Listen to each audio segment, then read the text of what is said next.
I jumped out of my car and I ran in here. And now I'm here with my boys. Let me plug in the power so we don't go dead. And I'm looking forward to this. It's going to be fun. All right. So, Chase, are we good to go? We're showing live for everybody? We're good. Everything's good, man. Audio's good. Everything's good. That's awesome. This is actually the most – last week was pretty good. But I want to thank all of you guys. We've got 48 plus of you, maybe 60. I don't know how that adds up there, too, between the two. But glad to have you guys join us for the Hump Day Happy Hour. We've got our producer, Chase Thompson, who is the man who makes this all happen because – I'm bright, but I'm not bright when it comes to setting this stuff up a lot. Although Chase will be very happy. I have a new laptop purchased, which should solve the bugs I've been having. I picked up one last night. I can't tell you how excited I am. Yeah, exactly. New IP address so that YouTube doesn't get mad at me when I try to log into my YouTube account. So, but Very anyway, excited.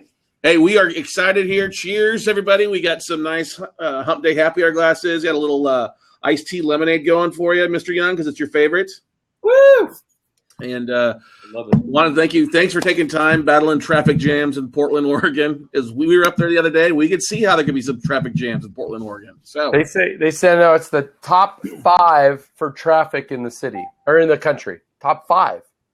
Yeah, number 1 would be Austin, especially right now this week with South by Southwest. Yeah, it's busy in Austin. I don't know how these people function, but anyway, that's why we live in the country on a goat farm. So, for those of you guys that do not know who Aaron Young is, Aaron, we're excited to have you. Why don't you take a quick second or two? And Chase, can we let's do this. Aaron, you tell everybody a little bit about yourself, where you're from, what you do, so those that don't know who you are can join us. Yeah, you bet. Aaron Young, CEO, chairman of a company called Laughlin Associates. So, we're in our 45th year now of helping business owners make sure they get the right corporations or LLCs.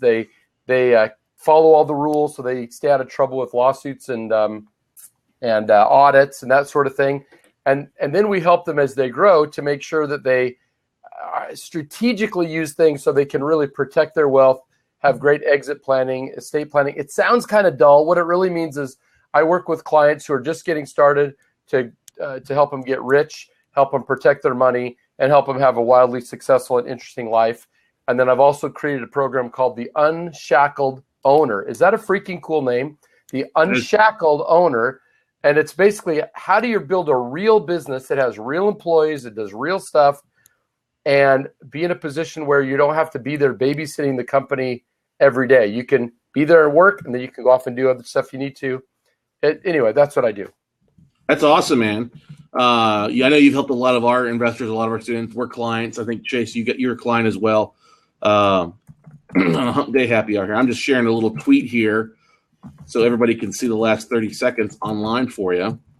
But, Aaron, one of the biggest things that you deal with, too, is you're trying to help people coordinate what entity they need to be in and structure up, and you have a whole amazing Rolodex of professionals to really help people out. Now, did you just come from CEO space as well, helping a lot of entrepreneurs as well? I did just come. Do you hear an echo now? A little bit. I hear a little bit. Do you probably have your speakers on your laptop? I'm all plugged in. I don't know what happened. But anyway, I just came from CEO space. We had several hundred people there, and I was the MC and kind of running the program, helping those people. Do you hear all the echo?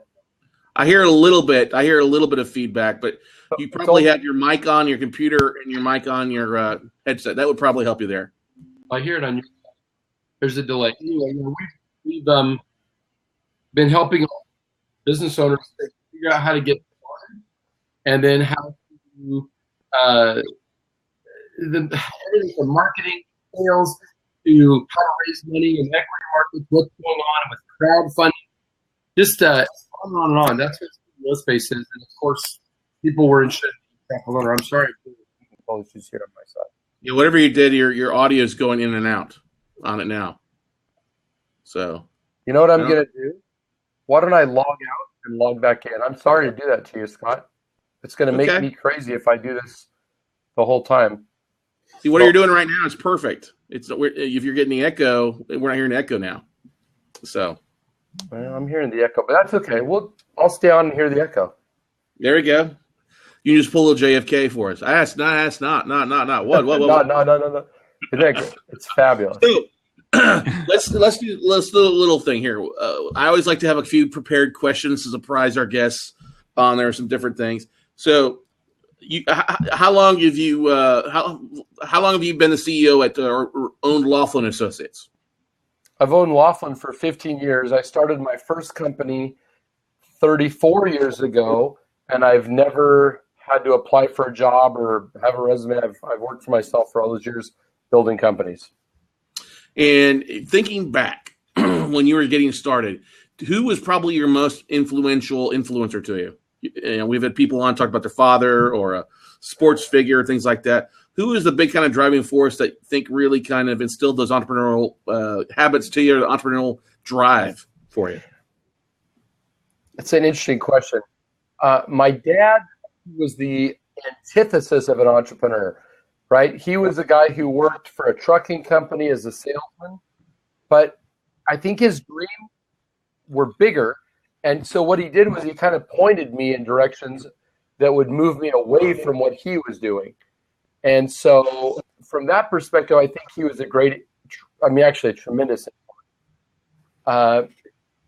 There was also a fellow, it's funny, I just was talking to him today. His name is Jim Toma, and 30 years ago, or 28 years ago, he was one of the first mentors I had in the cellular phone industry when that was brand new, and I ended up being one of the biggest dealers of cell phones. But Jim was a guy who was 15 years older, and he would tell me stuff about how to be an entrepreneur and be a dad, how to be an entrepreneur and be a husband, how in order to put your family first, sometimes they needed to be second to the business, but you needed to find balance. He was a very interesting guy. He taught me a lot of the foundational sales stuff I learned, which I still teach my people now today. So Jim Toma, great guy. Nice, man. That's a good definitely good start for things. Would you remember when your first when your first moment was when you really thought to yourself, "Hey, I'm an entrepreneur"? You have a moment you think back to, like, "Hey, I'm really doing this," or "I'm really kind of walking that line"?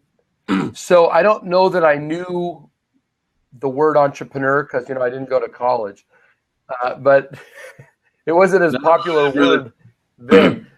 But when I met my wife and I knew that we were going to get married, we talked about what do we each want to do.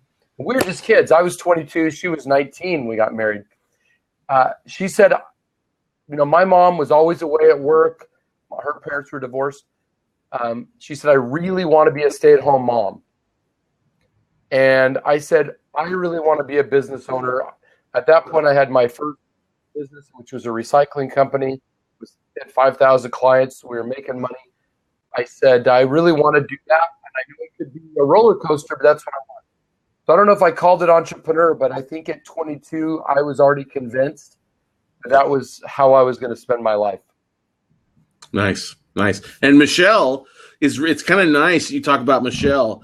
Stephanie actually just talked about all the nice things you say about Michelle. Michelle's really kind of blossoming and quite the entrepreneur in the last few months as well. You want to talk about what some of the cool things she's got going on too? Because you guys got back. I mean, you guys have been doing some fun things. I know it looks like she's been traveling with you and painting or taking time out to paint, or then she's been speaking to, and she's got a thriving podcast kind of going, or a blog. So why don't you take a second to share what Michelle's got going on?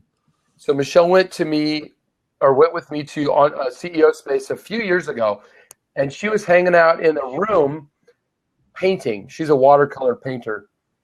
And I said, why don't you go down in the lobby and meet some people and have some interesting conversations? And she said, well, they don't want to talk to me. I don't have a business or anything. I said, why don't you go just see who you meet? So she meets this guy who says, what do you want next? And she says, I want to be a writer. So he says, why don't you start a blog? She'd read blogs, but she'd never thought about being a blogger. So she started blogging every day. Pretty soon she's got thousands of people following her. Michelle at Play. So then people say, well, you've got all this following and you're really on a nerve for a certain kind of demographic. We'd like you to be a host for a radio show. So she starts hosting this radio show for about a year. And then people say, we'd like you to speak. So she starts to give these little workshops and stuff. And that's grown and grown. Started life coaching. And now she's starting to get platform speeches. And she's got a thriving life coaching business. And she sells every painting she's up for sale. And sorry, this echo drove me. She's just kicking butt. And she's making great money. I talk to all kinds of people who say they're entrepreneurs. They're not making nearly the money Michelle's making as a life coach and selling her paintings. She's easily gonna. I shouldn't say easily, but I'll bet she'll hit 200,000 this year. From home, working a few hours a day. So it's pretty cool. And then we travel and we do fun stuff. We live on a farm. We have the beach house. You saw that we were down in Mexico. I, sort of out of insanity or something, made an offer on a house. I told you about that. They're still negotiating with me, so who knows? Maybe we'll be international landowners soon. It's a bizarre world that I live in, but fun. But one of the biggest things, you did a video a while back where you're standing in front of Lake Tahoe. Uh-huh. Great video talking about how entrepreneurs often their business ends up building their life versus them constructing their life and building the life that they want. You want to talk about a little bit about because you deal with so many different entrepreneurs and you've had your ups, you had your downs. We've all had our ups and downs. Yeah, we can share that later on. But why don't you guys spend a little more time talking about that because I know that's really become your passion because you got the book behind you, the 20 Irrefutable Laws of was it entrepreneurship behind you there over your right-hand shoulder? It's called The Critical 20. The Critical 20, yeah. I at least had 20 right. There you go. The Critical 20. This is my little book. This is easy to hand over to people. Here's the funny thing. There you go. I've got somewhere around here too. Here's my big book. This is, in the 7th edition. It's a big book. No one reads this book.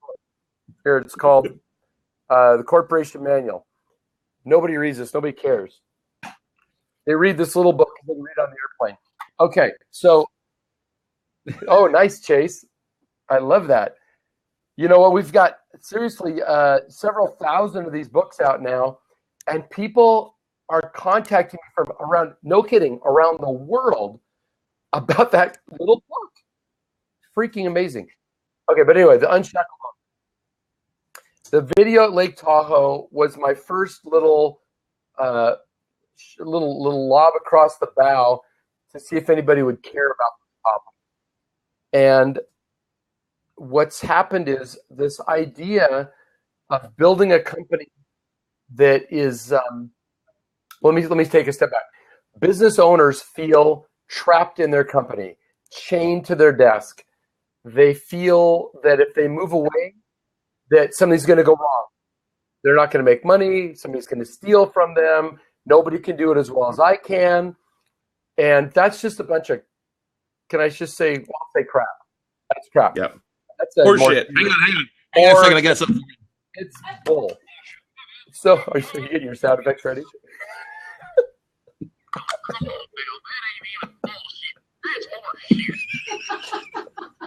So anyway, it's baloney. So for all these years, even when I went on my mission I was a Mormon growing up, and I went on a Mormon mission, and I had a company that was organized, the recycling business. So I still made money the whole time I was gone away for a 2-year mission.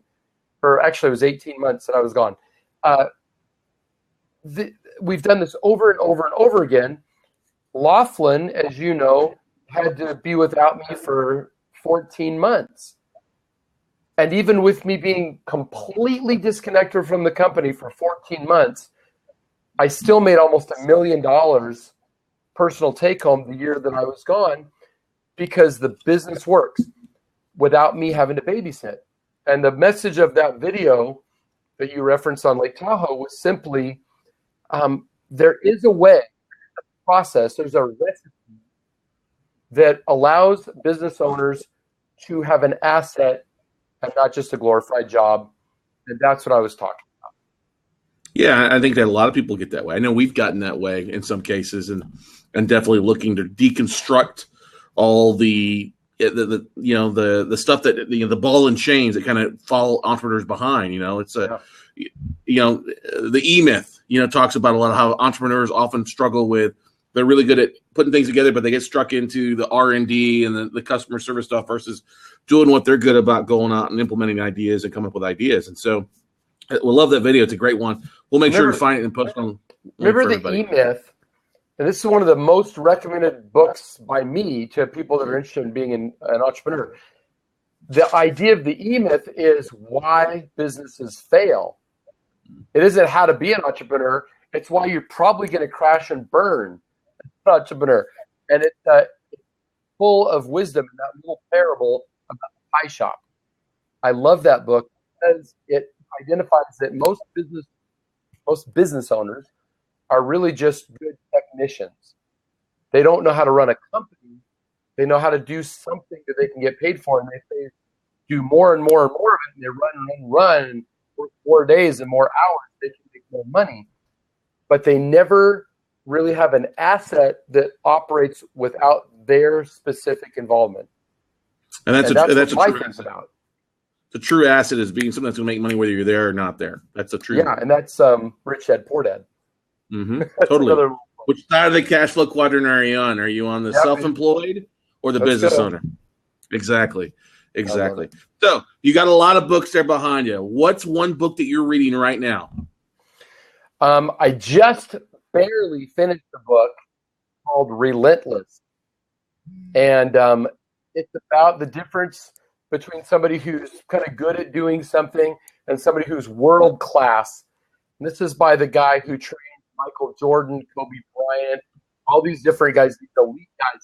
It even talks about at one point that Michael Jordan reminded this personal trainer guy that the reason he paid him so much wasn't to train him, it was so he wouldn't have to train these other guys. This guy was, he'd making Michael Jordan into the very, very sharp instrument that he was, and Jordan didn't want Kobe and these other guys getting the same.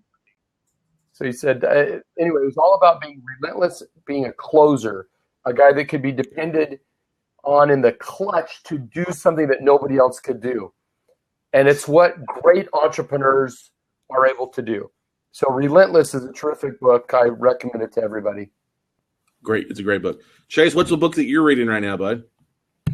I'm reading a book called Steal the Show by Michael Port. And it's all about giving, like, show-stopping. Wait, is he about to pull it out? Oh, I thought you were about to pull out the book. I was like, oh, my gosh. No, you're amazing. Go ahead. No, so it's called Steal the Show.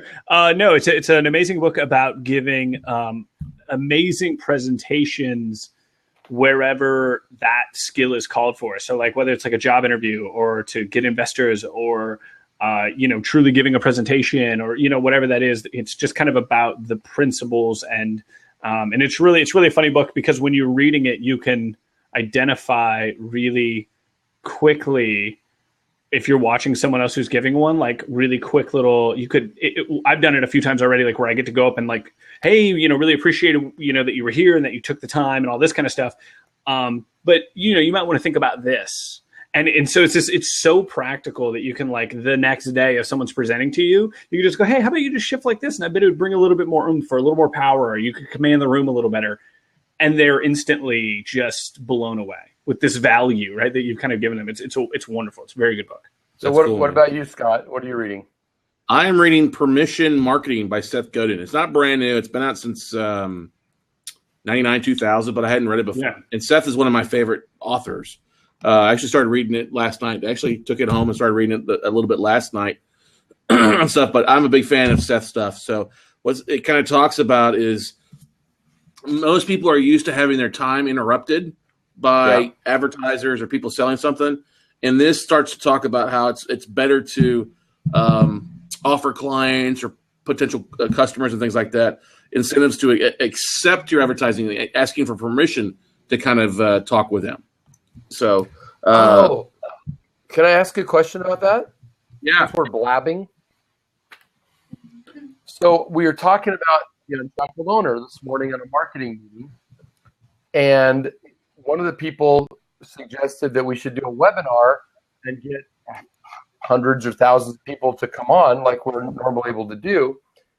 And then whether they watch the webinar or not, we'll still have them in our mailing list, and we can start mailing them little 2-minute videos or blog notifications or whatever.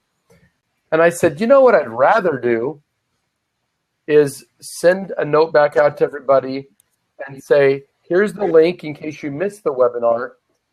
And by the way, we do this other stuff. If you want to opt in for that, click here and get permission from them. Is that what the book's describing? A little bit about that. Like I said, I've gotten deep into. I read one chapter last night on it, but it's kind of the base thing is instead of like, let me give you an example. TV commercials interrupt everything. They're forcibly interrupting people, right? Yeah.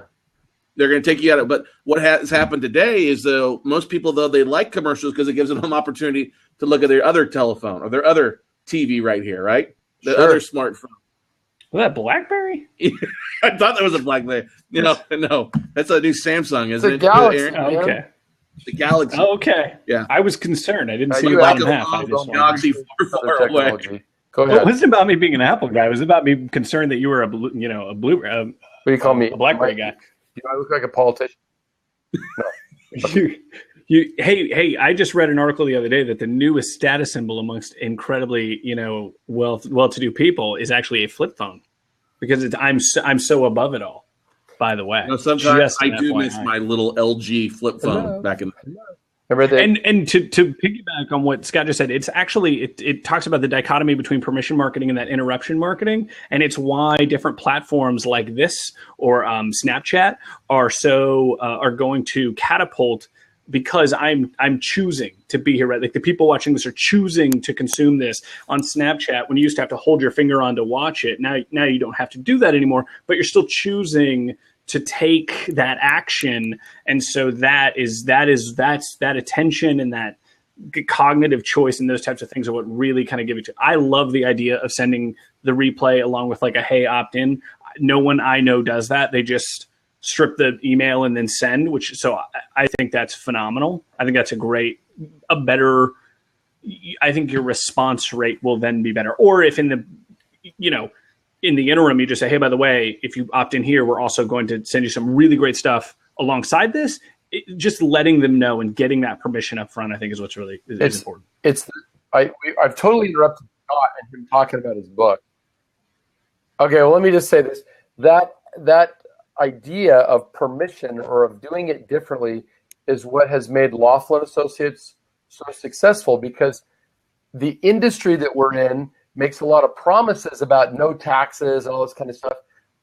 And what we decided to do was a long time ago was tell the truth, not oversell the product, and say that if we tell the truth and we don't charge, we're not trying to be the low price leader, but we're fair price, and we over deliver in service, that we would keep our clients longer. And that has proven out. We've got an unbelievable renewal rate, even though we don't sell as many as some of our competitors. We make more money because we're not always hunting the next client. We're just servicing the great clients that we have. And I think a lot of people struggle with that. Entrepreneurs, investors, is that they get in the habit of going out and finding new clients versus providing more content to their existing client base. I don't know the statistics, but I think it's like 80% cheaper to keep your existing clients versus is to go out and find new ones. Something that's ridiculous, the amount. But and that's what a lot of people don't do. They're not polling their clients. They're not polling their existing database. What information are you guys? What information are you looking for? How can I help serve you? It's kind of the whole servant leadership aspect of it. How can I help serve you guys to make your experience better? And if you ask people will just straight up tell you. Yeah, that's what we're finding. Here's a great marketing concept, right? Find out what your client wants and get it for them. So it's amazing. If you just do what the client needs and wants, you can get a lot of clients. Yep. I wouldn't rebut that too much, except for the fact that if you also go with the Steve Jobsian way of looking at it, which is the client isn't going to know what the client wants until the client sees it sometimes. And so sometimes you have to create an innovation, or you have to do a thing that's different than, say, everyone else, because they don't quite know what they're looking for. And also on top of that, to piggyback on what else you just said, the truth is undefeated, right? Like, that's why y'all do as well as you do.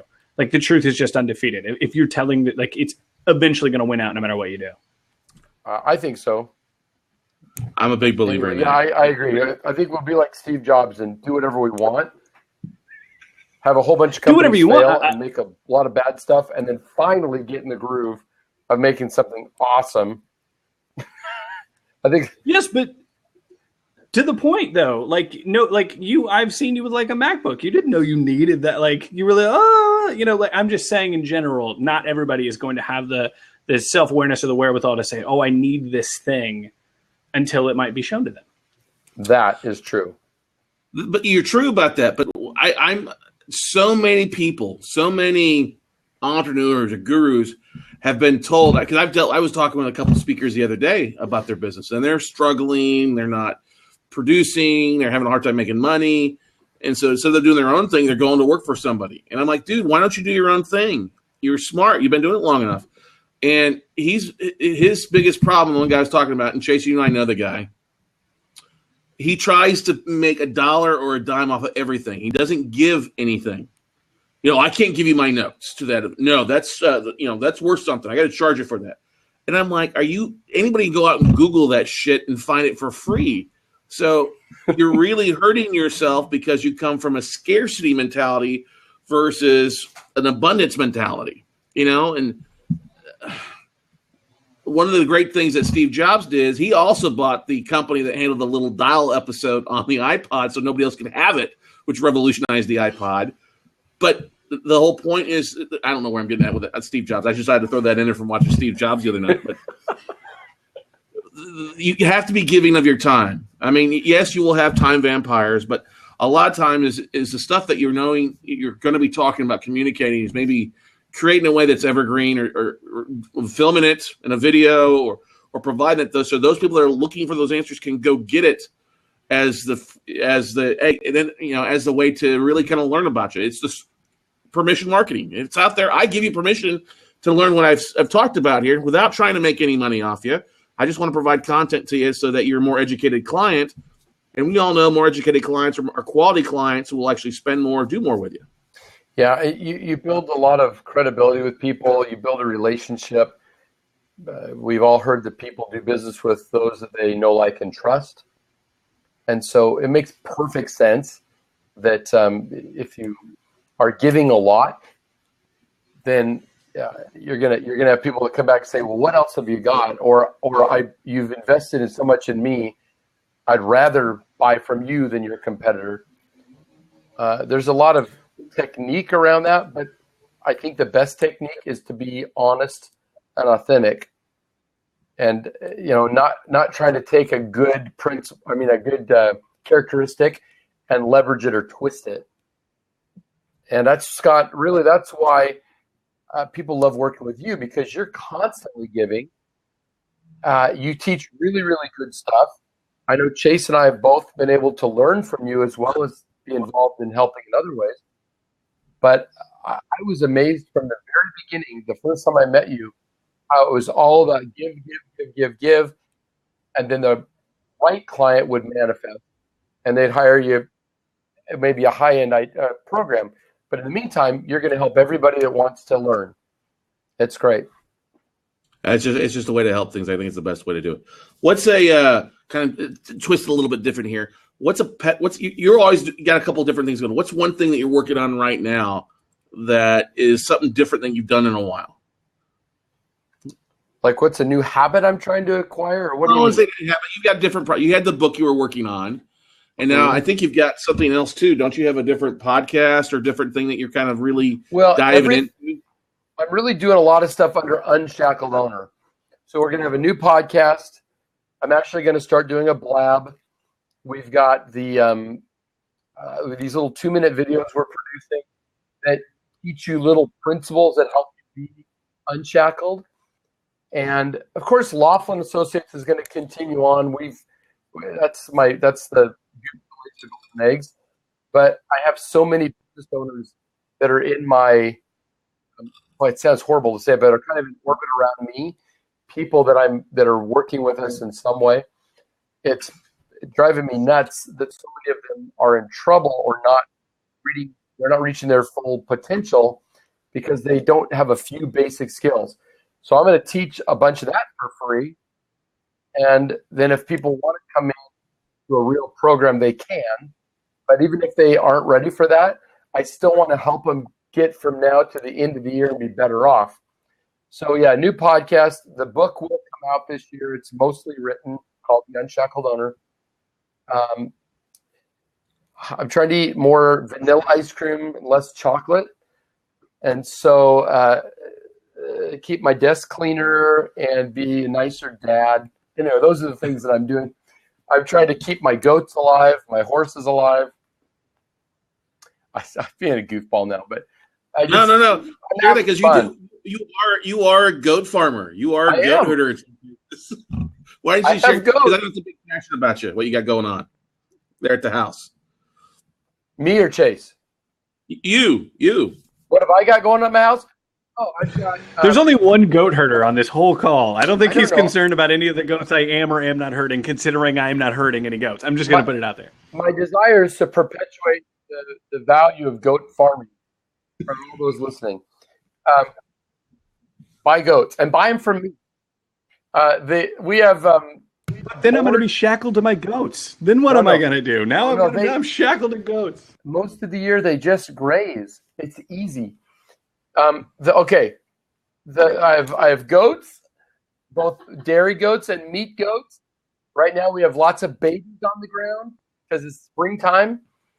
We have Tennessee walking horses, and we do a lot of backcountry riding, and I love horses. And then I have these geese that are called pilgrim geese. They're a heritage breed, hard to find. And so we raise these, and we're trying to perpetuate them. They're I don't want to say they're almost extinct, but they're highly endangered. So there's desire to get more people raising these really nice birds, and they're fun to be around. They're not mean. They don't chew, hiss. And also we raise usually a couple of hogs. I know it's true. I do this stuff. And I grew, well, I didn't want to say grew up, but I was born on a farm. So okay. I had a dairy farm up in Minnesota. It was a little bit colder. So you've got it in your blood. Mm-hmm. We're right up here in the foothills of Mount St. Helens, the volcano. And it's really great soil. The weather's chilly, but not bad this time of year. And animals flourish here. We can grow lots of stuff. I just put in 30 blueberry plants. Oh, yeah. I mean, I'm a freaking farmer. And then I spent a big chunk of my life in hotel rooms, traveling around to events. I'm going to get this place in Mexico. I was at my beach house yesterday. It's an unbelievably amazing life. Nothing but fun. And it's all because we've decided a long time ago that I was too lazy to go to work every day. I had to figure out a way to make money without going to work. There you go. Now, one of the great things too, I saw a photo the other day. You had all your kids together for the first time in a while. You've also got raised some kids. How many sons, daughters do you have? And you got a couple grandkids too, don't you? I have one grandson. I have 4 or 5 kids, however you want to count them. Michelle and I have our 4 children, and then years ago, we were asked if a young lady could come live with us for a couple of weeks. Her family was kind of in trouble. We needed a place for her to sleep. She was 12 years old. It was the summer between her 6th and 7th grade. And she came to live with us for 2 weeks and stayed for 12 years. And so anyway, she's been through college and everything. She's married now. So she and her spouse were there. All 5 kids. And the 3 spouses. Oh my gosh, that's crazy. And the grandson, everybody was there. And it was National Pie Day. We can't get them all together for Christmas or anything. But when it's National Pie Day and I say, let's go out for pie, everybody shows up. They're all missing piece of the pie. That's nice. That's good stuff. Hey, for those of the guys that are the 74 plus that are watching, feel free on the right side to ask questions. If you're watching this on Blab, actually, can you go to the link? Or Chase, can you pull up the link by any chance? See if anybody's posting questions on Leap Pages thing by any chance? I've got Scott, it. I'm going to leave and come back. I'm going to see if I can get rid of this echo. Give me 1 second. All right. 1 second it is. And go. No, hold on. He's going to reboot his system. He's killing me with that. That's so ridiculous. And but that's so him, so it works out well. Yeah, totally. Now's a good time to be asking questions, everybody. If you've got anything you want to know about being an entrepreneur, Aaron's an expert on that. He just does an amazing job. And he's back.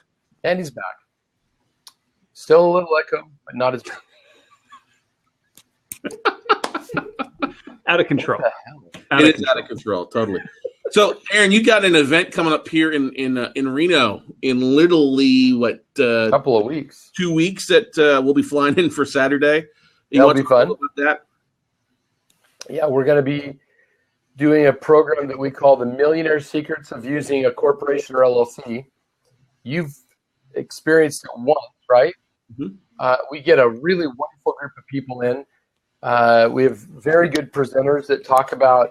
We have lawyers and accountants, financial planners. They're going to talk about once you've got your wealth organized and like kinds of strategies. How do we leverage that to invest in real estate? We'll talk about 3 different kinds of investment types of things you can do.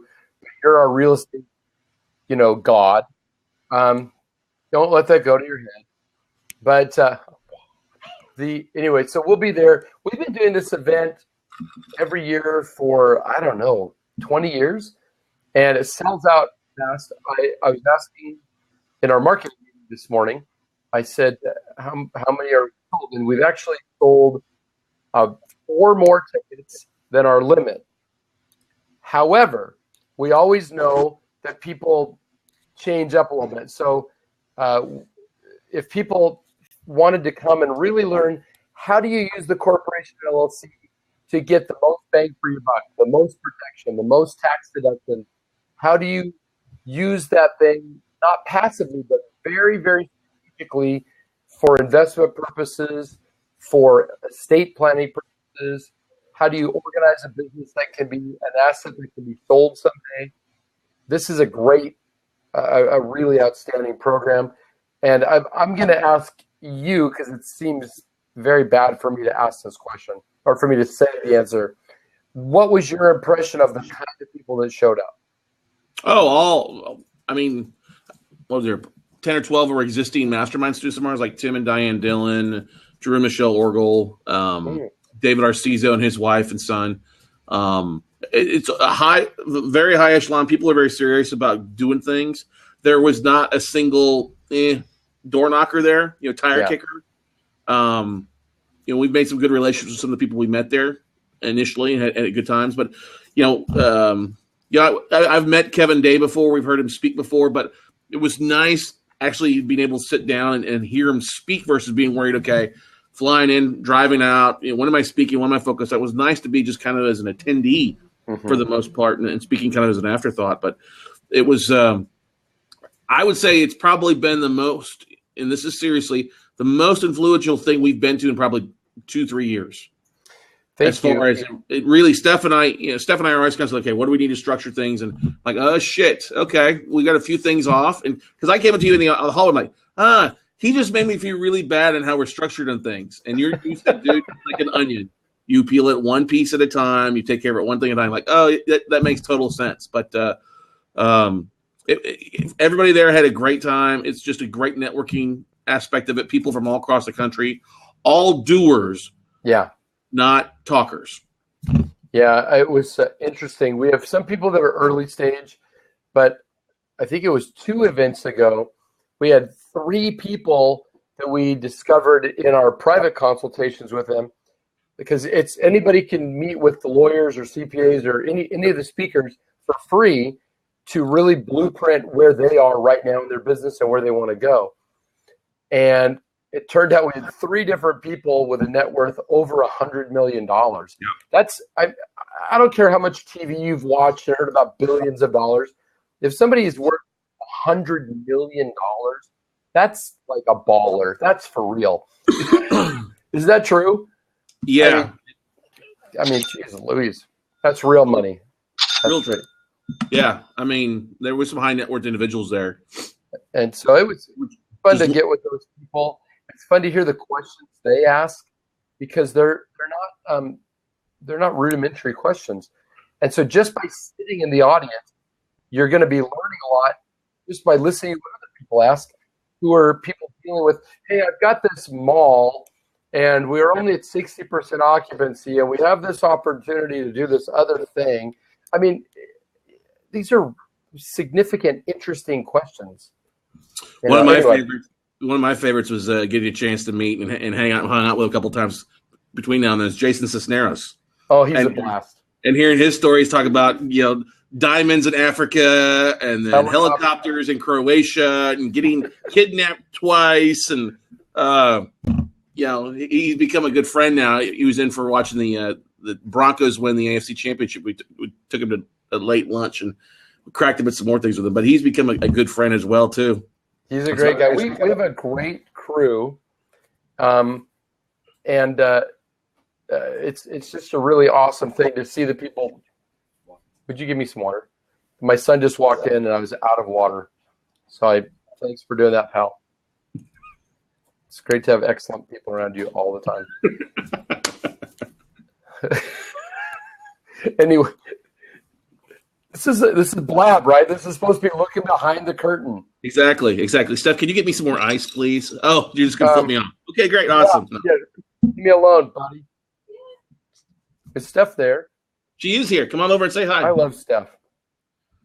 Let's see that face. How's the kitty cat? You're good. Good. Okay. We'll waste the rest of the blab on cats. There she is. Hi, gorgeous. Hello, darling. How are you? What are you doing 2 weeks? Yeah, we're going to be together in beautiful Reno, Nevada. I'm excited. It's the little Garden of Eden of northern Nevada. Actually, you flew into the airport. We flew into the airport. Can I leave him at the airport? I think that'll create all kinds of opportunity. Yeah. All right. I love the bookshelf. Bye, Steph. Bye, my dear. Question for you on that. I wanted to ask you about, now that I lost my train of thought there, Steph coming over here real fast. Right. What would you say, because a lot of entrepreneurs I was talking to somebody the other day who was like, hey, is the 4-hour work week viable, or is a 40-hour work week viable as an entrepreneur? And is it all what you make of your schedule, your systems, your people?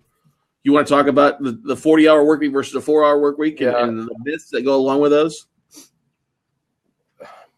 40-hour work week is a thing. That's the Industrial Revolution, really. That's post-Industrial Revolution, but it's basically working as a slave, showing up at a certain time, clocking in, getting unmanacled for a minute, and you work your butt off for somebody else, and then when the whistle blows, like Fred Flintstone, you're like, yabba dabba do, I'm out of here, because all you're doing is working for a paycheck. Now, I'm not saying people don't always love. They might love their job, they might love their boss, they might love what they do, but they're focused on this 8 to 5 thing, which is just an old model. The 4-hour work week, which is a nice idea, it's kind of a Bernie Sanders thing. It's like, I'm just going to say what sounds great to everybody and just get them. There's no way to actually have it, but it sounds great. And so everybody goes, let's go have a 4-hour work week, and I'm going to get my laptop, and I'm going to go to the beach, and I'm just going to do my thing in 4 hours, and I'm going to be rich, which is just the most stupid thing I've ever heard in my life. It's one of the most stupid things. Donald Trump has said some really stupid things recently, too. So they all have. They're all a bunch of whack jobs. The idea of 4-hour work week is insanity. So, but I will say this. If you will invest the time in the beginning and build a company based on good principles, great people. People make all the difference, and allow people to act in the office that you've given them to act in. Then they can start taking ownership, and you can step back and you don't work so much. So people say, Aaron, how do you never go to your office? Every maybe 3 or 4 months I go in. Well, I use video conferencing once a week, and I do a management meeting, and I get a daily report that shows me everything about the business. So do I work 4 hours on Laughlin? You could make an argument that I only work 2 hours on Wednesdays and 5 minutes a day looking at the report. That wouldn't take into consideration all the travel, all the speaking, all the meeting one-on-one, doing things like we're doing right now, writing books. It wouldn't take it into consideration, any of that stuff. But the difference is, you asked me if I wanted to do this, and I could say yes or no. And I just came from lunch with my best friend. My best friend and I have been starting companies our whole careers. He has one that's way more famous than anything I've ever done, called WebMD, right? So he founded WebMD. WebMD, a small little website. Small success story. It's that same website that makes everyone think they have cancer, though. It makes if you dig too deep, if you're smart enough to, if you're silly enough to believe in your own diagnosis, you deserve to live in fear. It's like, if you didn't go to 12 years of medical school, then don't try to diagnose yourself. Okay, so you choose your own adventure book that always ends up with cancer. Yeah. It's always going to be bad. It's like those commercials on TV where you can breathe better, you'll have more energy, you'll lose weight, you'll probably die, you'll probably bleed, you'll probably fall asleep. You'll have bloody, you'll have a leaky anus. Yeah. If you want to breathe better and don't mind having diapers on, get this prescription. Anyway, the point is that if I want to block 2 hours out to go to lunch with him, if I want to go to the beach for 6 weeks, if I want to go to Mexico for a week and a half with my wife and not work, I can do it, and the company still makes tens and tens of thousands of dollars a day. And it isn't dependent on me being there. It's dependent on the system that I set up working. So would you 40 and 4 are both ridiculous. You have to put in the time, build systems, and then how does Richard Branson have hundreds of companies? He has systems and processes. Does he work 4 hours? No, that's baloney.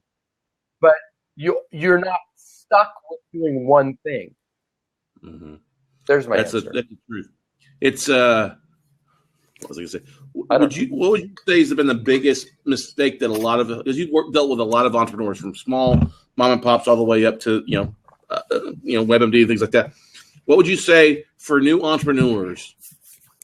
The biggest mistake that most new entrepreneurs, because we get a lot of people that are watching this are new entrepreneurs, new investors. What's the biggest mistake you see entrepreneurs make right out the gates? Okay, so I have kind of two answers to that question. The first one is, don't listen to the voices of the people who love you the most, because they probably don't see the world that you do. They see it in a workaday way. And if you're the kind of person who's got entrepreneurial thinking happening in your brain, you probably see the world from a different perspective, through a different lens. So even though they love you and they want to protect you from hurting yourself, they probably don't see the world you do. So that's one. That's a philosophical thing. From a practical standpoint, the biggest mistake I see, especially new entrepreneurs make, is they're underfunded and they lack knowledge. So I encourage people to make sure you have enough money to actually be in business, right? I don't care what people say, you can start with nothing. You can't. You can't quit the job. You can't invest in advertising. You can't build a website. You can't hire great people. You can't get a bookkeeper. You can't hire somebody to mow your lawn or clean your house when you're working. if you're broke. So have enough money and then get mentorship. This guy I mentioned earlier, Jim Toma, that was an early mentor of mine. And I said, we talked today on the phone. He told me things because he had experience. He'd already been down the road. And a mentor doesn't have to be a big, expensive thing. It's just somebody who knows more than you do and can give you perspective based on real world experience instead of on fear of the unknown, like those loved ones might give you. My dad, whom I adore, one of the most wonderful men on the planet, my dad has no concept of my life. He doesn't have any idea what I do or how I think or the risks I take. He has no idea. So I can't take real advice from my dad about business. I can take it about interpersonal relationships. I can learn about him on many things he knows, but not as it relates to being an entrepreneur because he doesn't know anything about it. Don't listen to those people. Find somebody who's been down the road and learn from their sad experience. Yeah, because they can often save you time, save you money from making the same mistakes that they made early on through counsel, not opinions. And then, what is it? Is it you or Greg, our buddy Greg, that always say, seek counsel, not opinions? Because in opinions, everybody has one like an asshole, but not everybody has counsel that they can give.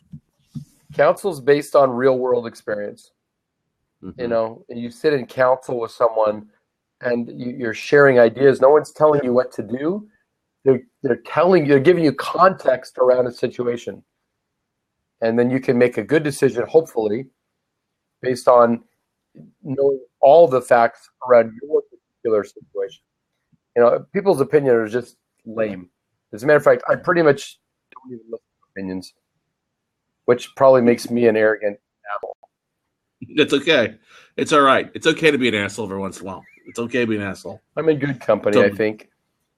Yeah. So a question for you I have, what's been the best counsel you've ever gotten from somebody? Has there ever been somebody suggested something and gave you counsel that's just like, it's become a part of, intertwined with the webbing of who Aaron Scott Young is? Yeah.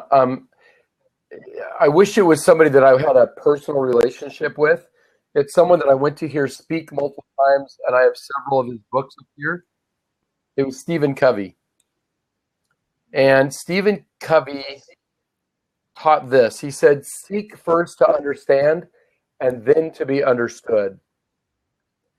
And that has helped me in every aspect of my life because we have immediate reactions to things which are often based in our own fear, our own sense of scarcity, our misunderstanding of a situation.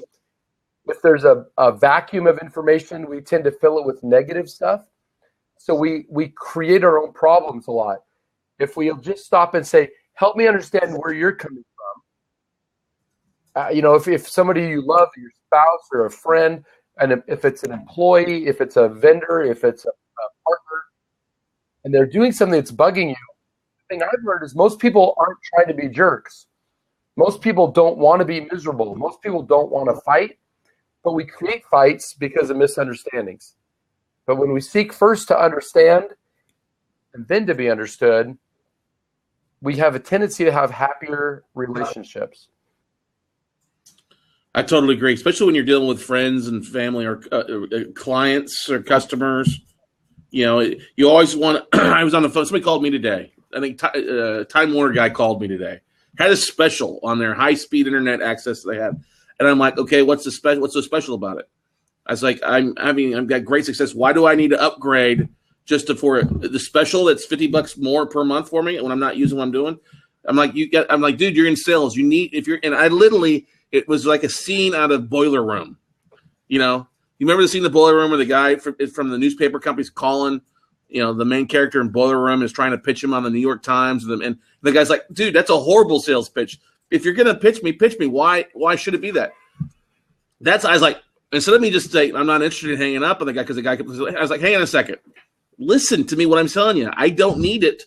This doesn't make sense. Yes, I know you're in sales. You're trying to promote this, but for $50 more a month, it's a waste of money for me right now. Yeah. So you're schooling this poor guy. I was schooling the young pup. That's okay, though. You're helping him. You're giving him a little gold coin. You're going to help him be more successful on the next call. Or he'll go cry and quit. He could go, be a busboy somewhere. Well, the beautiful thing is he sent me a follow-up email as well, and he said, thank you. But it's funny, though, that you say that, though. Just a second with it. You'd be a busboy or something like that.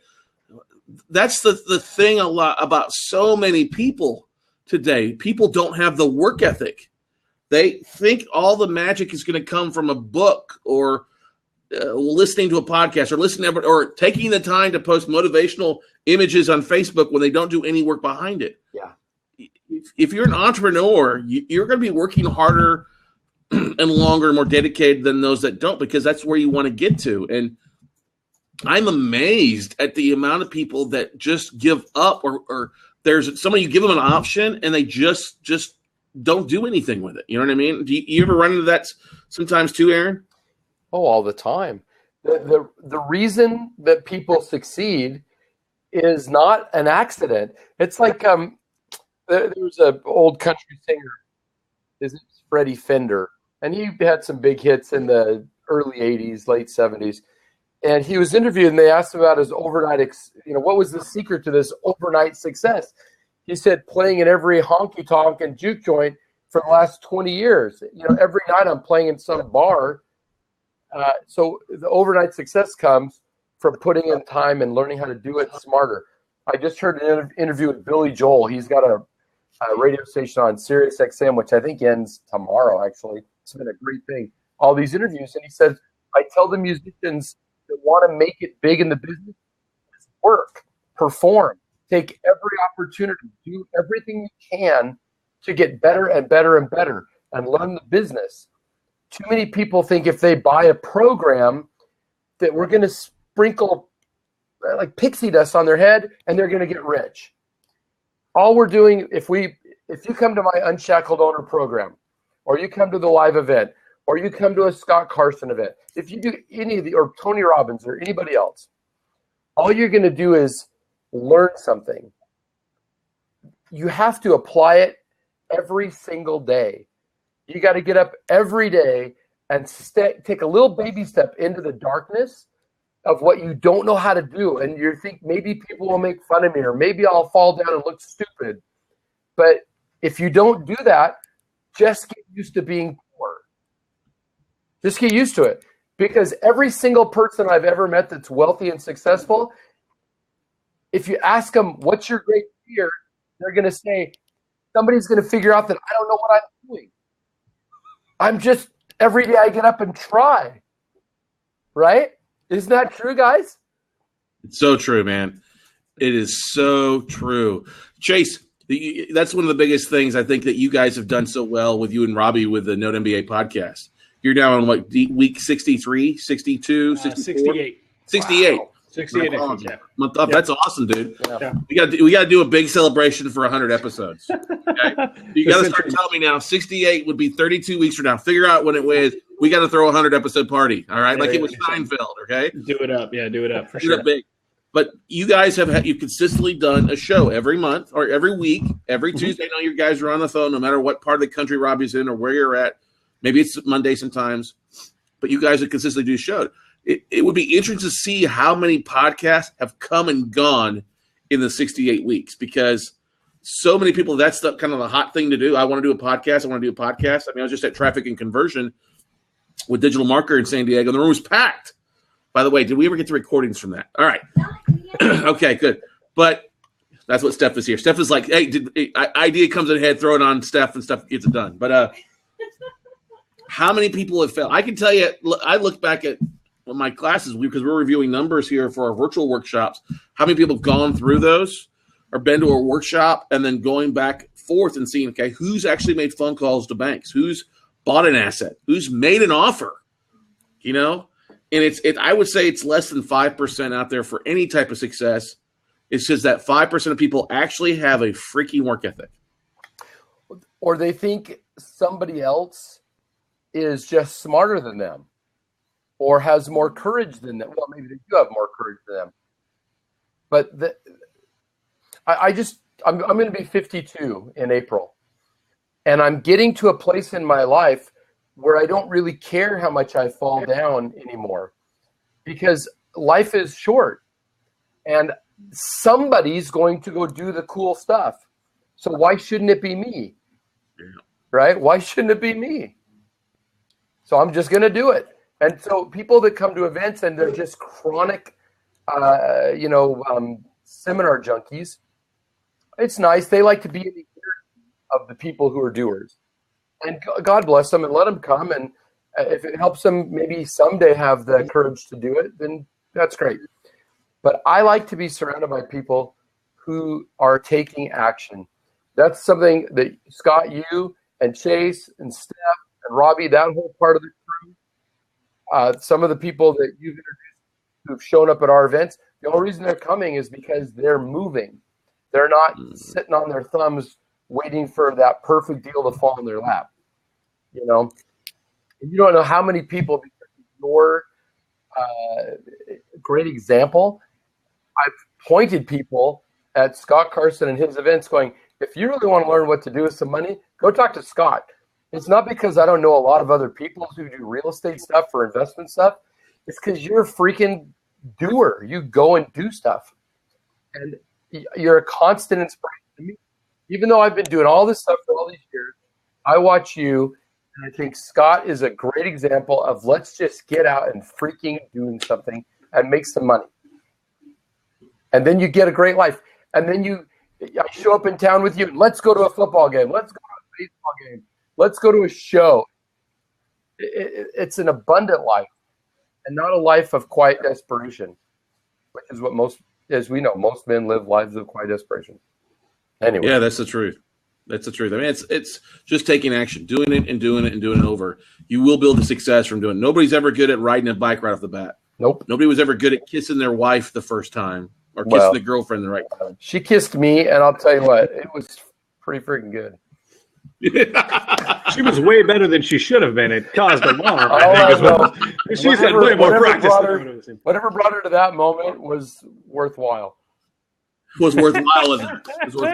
That's awesome. Well, we are getting to the end of the hour here, and so I always like to ask a half question. You've answered 5 questions so far. I'm going to ask you a 6th question. What's the most recent song you were listening to on your iPod? I was listening to what's it called? She's Got Whatever It Is by Zach Brown. And it's a great song about my wife, about how she takes his breath away and how she, just how awesome she is. It's a perfect, I'm quite in love with my wife. We just had our 29th anniversary. You're saying The Perfect Drug. The new song, The Perfect Drug. Yeah. She's a perfect drug. She's a perfect drug. She's, and then like Brad Paisley, she's a yellow pair of running shoes and a holy pair of jeans. You know, she looks great in cheap sunglasses. She looks great in anything. Anyway, it's funny that you'd ask that because everything I've been able to do in my life, really, it all comes back to her and her support and her encouragement, and a lot of times her wisdom pointing me the right directions. So it's funny that would be the last one. I could pay a little tribute to Michelle. That's good. That's good. The last half question I will ask is a fill in the blank. It's a fill in the blank. It's not a full question. Okay. Aaron Young is blank. Aaron Young is someone who wants to help small business succeed, because small business is the foundation of our economy, of our communities, of our families. And I've been around it long enough to know that if we help the small business owner, we help everything else in this world. And so that's Aaron Young is dedicated to helping small business owners succeed. That's awesome. That's awesome. Anybody have any questions for Mr. Young here or Chase, myself, before we wrap up for the Hump Day Happy Hour? Let Aaron get back to spend time there on his farm, open, herding goats and hogs and horses. I'm going to show you one more thing. Oh, that's your grandson. Aaron's also a grandpa. Look at that kid. His little farm boots on, his little hat. Pearson Danger Young. Pearson Danger Young? Danger. when my son said we're going to name him Pearson Danger Young, I was like, oh, that's really funny. That's really cute. And then he's going to be what is that? What movie is that off of? Danger's my middle name. it's in a lot of It's like movies. Naked Gun. But you're thinking maybe of Austin Powers.